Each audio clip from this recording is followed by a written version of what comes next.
Friend, welcome to my channel Mahi study point. तो friend, कैसे हैं आप सभी? आशा करती हूँ आप सभी बहुत अच्छे होंगे, अपनी पढ़ाई अच्छे ढंग से कर रहे होंगे। तो फ्रेंड, आज का प्रश्न है, यदि किसी संख्या के 30% का 15% 18 है तो संख्या क्या होगी। तो इस प्रकार के प्रश्न को हमें कैसे सोल्व करना है, तो सबसे पहले इसमें हम मान लेंगे किसी संख्या, तो किसी संख्या को मान लेंगे। तो यहाँ पर हम लिखेंगे माना वह संख्या x है। तो माना वह संख्या कितनी है? x है। इतना काम सभी बच्चे आसानी से कर लेंगे। उसके बाद क्या करना है कि उस संख्या के, किस संख्या के? x के, यानी x का 30%, फिर उसका 15% का 15% कितना है? 18। कितना है? 18। तो संख्या क्या होगी? अब हमें सिर्फ संख्या का मान निकालना है, x का मान निकालना है। तो अब हम इस वाली समीकरण को सोल्व कर लेंगे। तो कैसे सोल्व करेंगे? x आप सभी जानते हैं, का के इनके स्थान पर क्या लगाते हैं हम? गुणा 30। और परसेंटेज का मतलब क्या होता है? बटे में 100। तो बटे में कितना लगा देंगे हम? 100 लगा देंगे बटे में। फिर का के स्थान पर गुणा लगाएंगे 15, परसेंटेज हटाना है तो बटे में क्या लगाना है? 100 बराबर 18। ठीक, इतना समझ में आया। उसके बाद आपको इसकी कैलकुलेशन करनी है। तो कैसे करेंगे? देखो, इस जीरो से ये वाला जीरो काट देंगे। उसके बाद कुछ नहीं कट रहा, अब इसको ऐसे ही लिख देंगे 3/10 गुणा 15/100 बराबर कितना है? 18।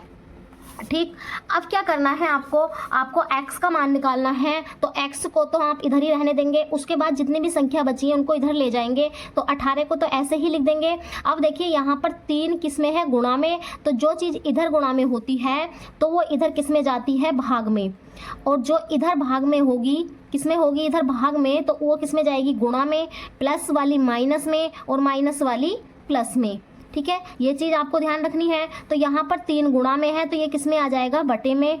ठीक, और जो संख्या बटे में है, 10 यहाँ पर बटे में है तो ये किस में पहुँच जाएगा? गुणा में। ठीक, ये वाली चीज़ हम इधर उठा लाए। उसके बाद इधर 15 गुणा में है तो ये किस में आ जाएगा? बटे में। और 100 इधर भाग में है तो इधर किस में जाएगा? गुणा में। यानी वो अपना स्थान चेंज कर देते हैं। नीचे वाली संख्या ऊपर पहुंच जाएगी और ऊपर वाली नीचे आ जाएंगी। अब इसको काट लेंगे, 3 से 18 को काटेंगे, 3 छंग 18। ठीक है, अब यहाँ से देखो 5 से कट जाएगा, 5 दूनी 10 और 5 तिया 15। ठीक, अब यहाँ से 3 से 6 भी कट जाएगा, 3 दूनी 6। अब कितना बचा उसको लिख लेंगे, 2 गुणा 2 बचा और गुणा में कितना बचा? 100। ठीक, अब इसका आंसर कितना हो जाएगा? 2 दूनी 4, 4 की गुणा 100 से कर देंगे तो कितना आ जाएगा? 400। तो वह संख्या हमारी कितनी आ जाएगी? 400। तो संख्या कितनी है भाई? 400। ठीक, तो ये हमारा आंसर आ गया। अब देखिए, अगर आपको आंसर चेक करना है कि उत्तर हमारा सही है या गलत है, तो उत्तर की जांच कैसे हम करेंगे? देखो, उत्तर की जांच। अब उत्तर की जांच हमें कैसे करनी है? तो यहाँ पर हम देखेंगे, यहाँ पर किसी संख्या के, तो वो संख्या हमें कितनी मिल गई? 400। कितनी मिल गई? 400। तो 400 के कितने परसेंट? 30%। ठीक, 30% का 15% कितना है भाई? 18। कितना है? 18। अब देखो, 400 गुणा 30/100 गुणा 15/100। समझ गए? यहाँ पर का के स्थान पर गुणा, परसेंटेज हटा के बटे में 100 बराबर 18। अब दोनों तरफ के left hand side and right hand side दोनों बराबर आएंगे तो हमारा उत्तर कैसा है? सही है। तो 2 जीरो से 2 जीरो कट गए हैं, इस वाले जीरो से इस जीरो को काट देंगे। ठीक है, यहाँ से 5 से काट देंगे, 5 तिया 15 और 5 दूनी 10। ठीक, अब यहाँ पर कितना बचा? 2 बचा, 2 से 4 को काट देंगे, 2 चौक 2 दूनी 4। कितना बचा ऊपर? 2 गुणा 3 गुणा 3 और बराबर में कितना चल रहा है? 18। अब इन तीनों की गुणा कर लेंगे, 2 तिया 6 तिया 18। तो 18 बराबर 18, यानी लेफ्ट हैंड साइड हमारे किसके बराबर है? राइट हैंड साइड के। तो उत्तर हमारा कैसा आया है? सही।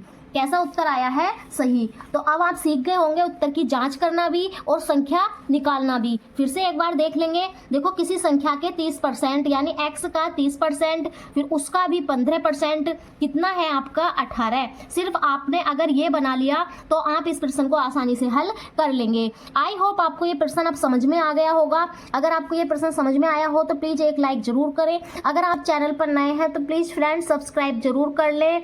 मिलते हैं नेक्स्ट वीडियो में। Thanks for watching this video.